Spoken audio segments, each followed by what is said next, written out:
As you're watching today's Pearl for Elul, something really special is happening around the world in Jewish communities.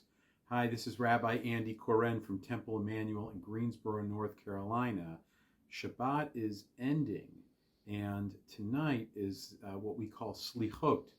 Our congregation will be gathering together in order to do, first and foremost, a conversation. We'll be watching a movie tonight, and a conversation which focuses in on that idea of forgiveness. That's what the word slicha means.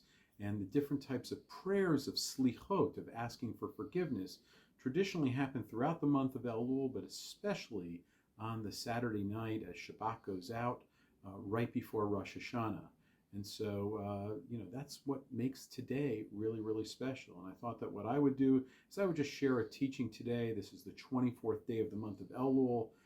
I'd share a teaching about forgiveness. And this one takes us into the world of a rabbi from the late 19th century, early 20th century. His name was the Chofetz Chaim. And there are many stories told about him. He actually taught much on refraining from gossip. But there's a story about how he was once brought before a court in order to testify, and they wanted to know if he was an honest man. Is he an honest man? And so one of the lawyers in his defense said, you should know this story, that one day he was being robbed. Now again, in Judaism, we have that prohibition of stealing. Thou shalt not steal. And the Chofetz Chaim did not want the person, the thief, to be in trouble. So as the thief was running out of his house with the things that he had taken, the Chofetz Chaim just yelled to him, that's yours, that's yours. I forgive you. And of course, by doing so, by saying those things are yours, the man wasn't stealing. That's how honest a man he was. By the way, there's a funny comment if you're reading the story, and I'll let you read it yourself. There's a funny comment about what the lawyer and the judge say to one another after hearing this story. You should check that out. But there is something that I want to say about asking for forgiveness, being forgiven, that's connected to honesty.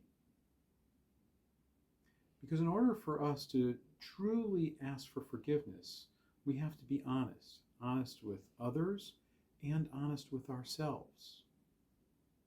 In fact, when people ask us for forgiveness, very often we have to give them the benefit of the doubt that they're approaching it with a measure of honesty.